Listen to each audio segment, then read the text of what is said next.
बच्चों यहाँ पे मैं एक पेपर डिस्कस कर रहा हूँ, ठीक है। ये पेपर जो है एक बच्चे ने सॉल्व किया है, तो देखिए कि बच्चे ने कहाँ कहाँ पे गलतियाँ की है इस पेपर में, इसको हम यहाँ पे देखेंगे अभी। सबसे पहला क्वेश्चन है यहाँ पे कि the dimensional formula of surface tension is, तो लिखा है dimensional formula this is mt-2। सभी को पता है कि surface tension is equal to force upon length होता है। So force upon length and force का जो डायमेंशन होता है this is equal to mlt-2 and divided by length का होता है l। So l cancel out हो जाएगा। So dimension formula is mt-2 correct है। Density of water is maximum at 4 degree Celsius correct है। Absolute zero is considered at which all the molecular motion सीजेज, जहाँ पे सारे मॉलिक्यूलर मोशन सीज हो जाता है उसको हम एब्सोल्यूट जीरो कहते हैं। बच्चे ने करेक्ट लिखा है।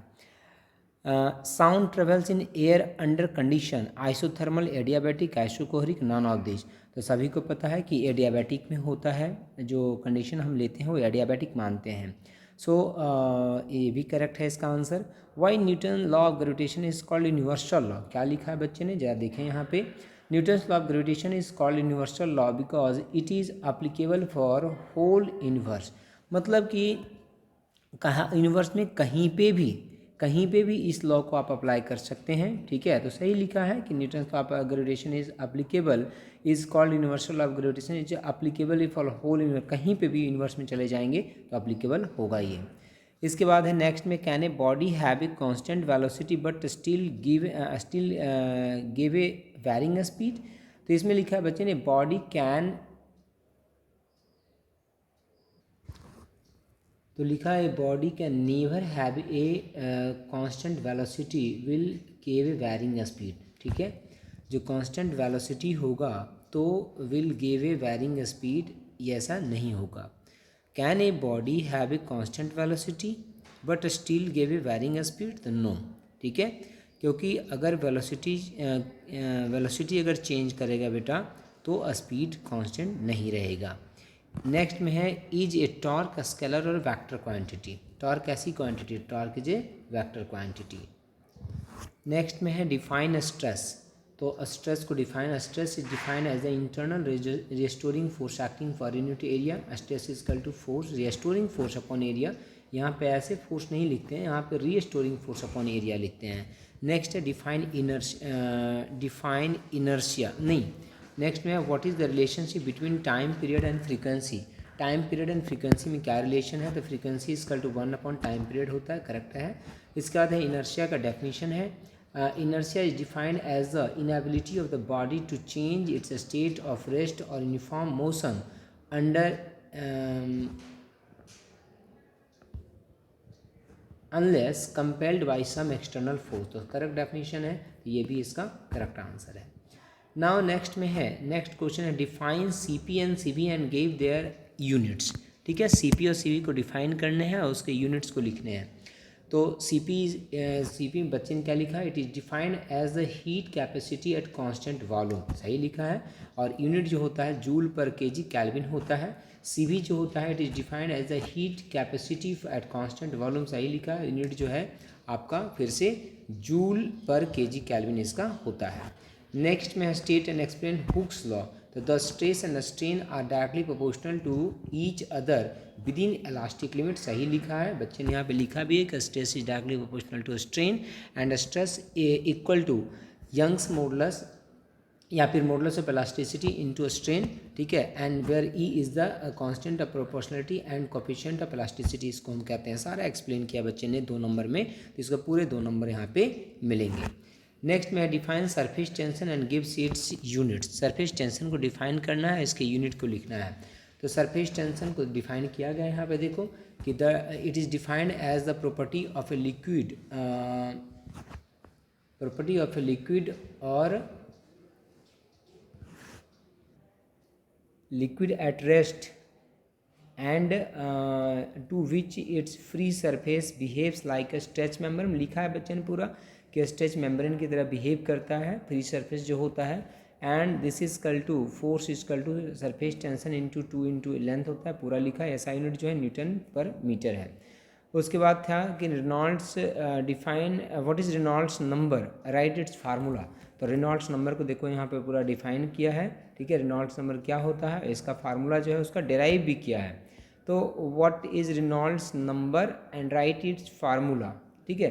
तो बेटा मुझे नहीं लगता है कि इसमें इतना ज़्यादा करने की ज़रूरत था 2 नंबर में, क्योंकि 3 नंबर में अगर आता है तो 3 नंबर में हम इसको डेराइव कर सकते हैं। अदरवाइज आपको सिर्फ रेनॉल्ड्स नंबर बताना था कि Reynolds was able to show that whether the flow of liquid is laminar or turbulent depending upon, तो सिर्फ इसमें बताना था कि जो रेनॉल्ड्स था एक साइंटिस्ट था जिसने ये बताया था कि किसी पाइप में जो फ्लो होता है लेमिनार होगा या टर्बुलेंट होगा, उसके लिए उसने एक कंडीशन दिया था। वो कंडीशन के बारे में आप लोग बता देना था लिख करके कि ये फार्मूला रेनॉल्ड्स नंबर का, जैसे कि इसने लास्ट में लाया होगा यहाँ पे, लास्ट में यहाँ पे देखो आया Reynolds number equal to V rho D upon eta. तो ये सिर्फ आपको बताना था, बाकी इतना करने की ज़रूरत 3 नंबर में नहीं है, 2 नंबर में नहीं है। अगर ये 3 नंबर का क्वेश्चन होता तो अब इतना ज़्यादा आप करते यहाँ पे। इसके बाद है define light year and astronomical unit. तो देखो बच्चे ने लाइट ईयर का डेफिनेशन और लाइट ईयर का वैल्यू क्या होता है, 1 लाइट ईयर इक्वल टू कितना होता है, 1 एस्ट्रोनॉमिकल यूनिट कितना होता है, दोनों करेक्ट डेफिनेशन यहाँ पे दिया है, इसको पूरे नंबर इसमें मिलेंगे। नेक्स्ट में what are reversible and irreversible process. तो देखो रिवर्सिबल प्रोसेस क्या होता है, इरिवर्सिबल प्रोसेस क्या होता है, दोनों के बारे में यहाँ पे एक्सप्लेन किया है बच्चे ने। अच्छा यहाँ पे और ज़्यादा अगर लिखना चाहते हो अच्छे से तो रिवर्सिबल प्रोसेस में यहाँ पे एक एग्जांपल दे सकते हैं, इरिवर्सिबल प्रोसेस में एक एग्जांपल यहाँ पे दे सकते हैं, ठीक है। तो रिवर्सिबल और इरिवर्सिबल प्रोसेस में एक एक एग्जांपल यहाँ पे आप दे सकते हैं। नेक्स्ट में है periodic motion and oscillatory motion. पूरी अच्छी तरीके से पूरा सही डायग्राम बच्चे ने लिखा, डेफिनेशन लिखा है। पीरियोडिक मोशन में motion that repeats itself after regular interval of time is called periodic motion. और ऑसिलेटरी मोशन का भी डेफिनेशन यहाँ से पूरे अच्छे तरीके से यहाँ पे लिखा है बच्चे ने। इसके बाद है आपका find cross product of this, 2 vector है, इसका क्रॉस प्रोडक्ट आपको निकालना है। सो इसके बाद आप देखो बेटा यहाँ पे क्रॉस प्रोडक्ट निकाला गया है, तो बच्चे ने ए क्रॉस बी यहाँ से पूरी तरीके से अच्छे से निकाला है, ए क्रॉस बी की वैल्यू यहाँ पे, ठीक है। इसके बाद नेक्स्ट क्वेश्चन जो है उसके बाद है कि check the accuracy of relation F equal to G m1 m2 upon R square using dimensional analysis. तो फोर्स का जो डायमेंशन फार्मूला होता है बेटा और जी m1 m2 upon R square का जो डायमेंशन फार्मूला है, दोनों का निकाल करके दिखाना है। और यहाँ पे आपको दिखाना है कि दोनों का डायमेंशन फार्मूला जो है वो इक्वल है, तब यहाँ से हम इसको प्रूफ करते हैं, ठीक है। बच्चे ने पूरे अच्छे तरीके से किया है, पूरे नंबर इसमें मिलेंगे।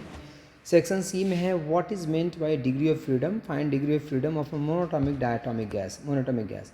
तो डिग्री ऑफ फ्रीडम का पहले यहाँ पर डेफिनेशन लेके आ गया है कि डिग्री ऑफ फ्रीडम क्या है। Degree of freedom F is equal to this is equal to 3n minus कितना होता है, k होता है, एंड दिस इजकल टू यहाँ पे मोनोटॉमिक गैस के लिए डिग्री ऑफ फ्रीडम निकाला गया है। देखो पूरे अच्छे तरीके से बच्चे ने किया है, इसके पूरे मार्क्स इसमें इसको मिलेंगे। नेक्स्ट में है state proof principle of conservation of linear momentum.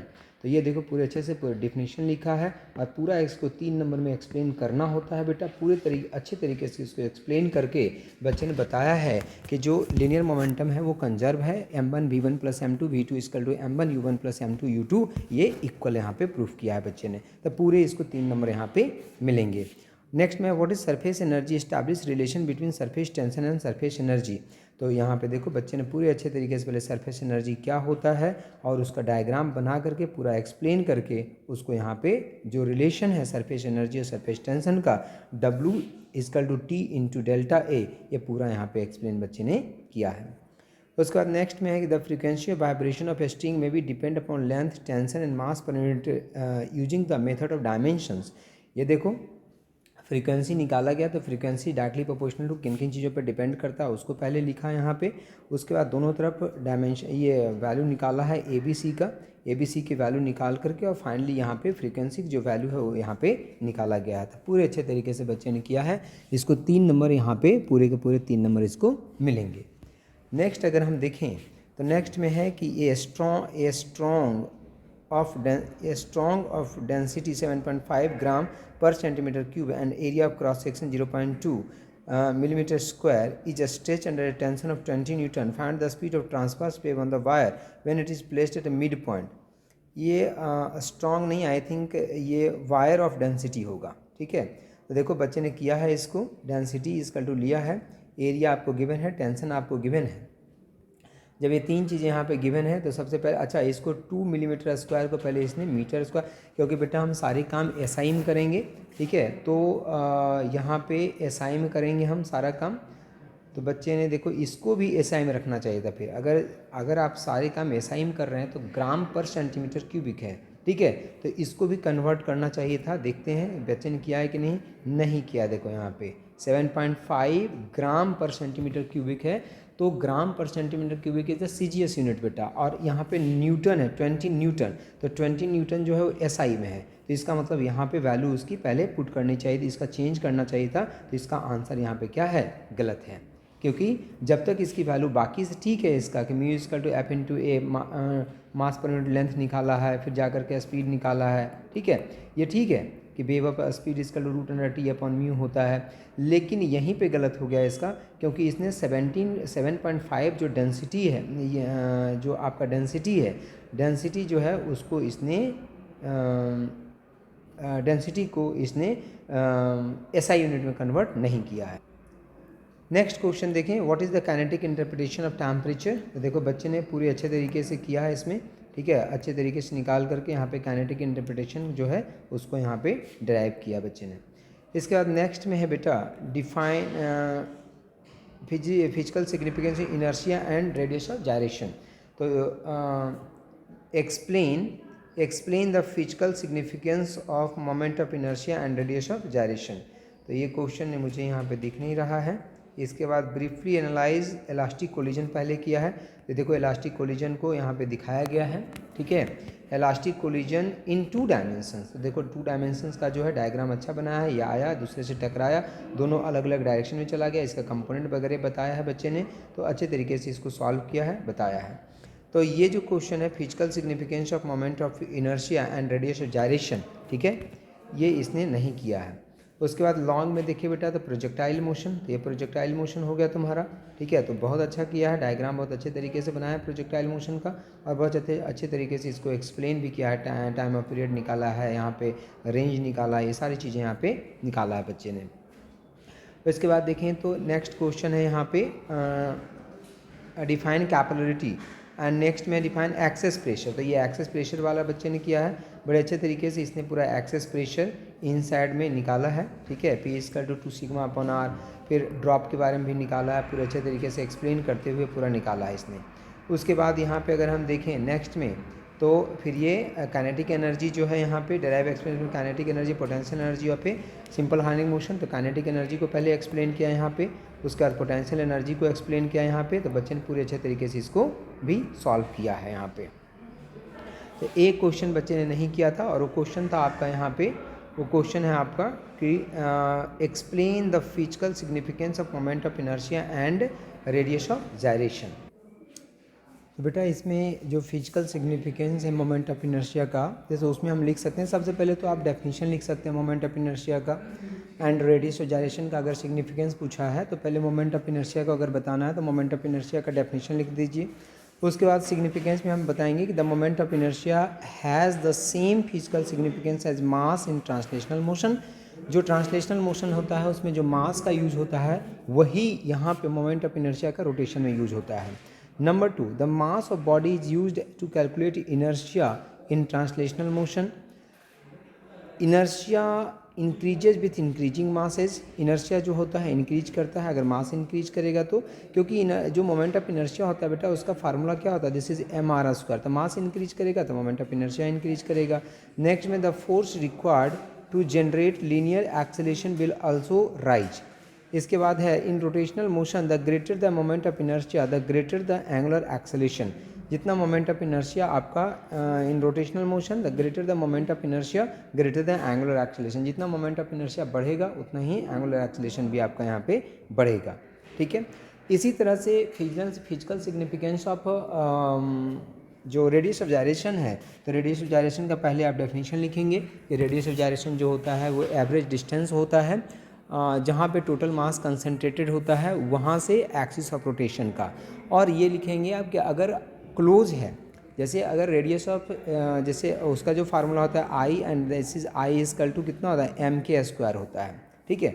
तो अगर डिस्टेंस क्लोज होगा जो कंसनट्रेटेड मास जो है उसका डिस्टेंस अगर क्लोज होगा एक्सिस से, ठीक है, तो मोमेंट ऑफ इनर्शिया क्या होगा, कम होगा। और अगर मास जो है डिस्ट्रीब्यूशन जो कंसनट्रेटेड मास है वो एक्सिस ऑफ रोटेशन से अगर दूर होगा तो मोमेंट ऑफ इनर्शिया क्या होगा, ज़्यादा होगा। तो ये हम वहाँ पे सिग्निफिकेंस में physical significance of radius to direction हम वहाँ पे बता सकते हैं।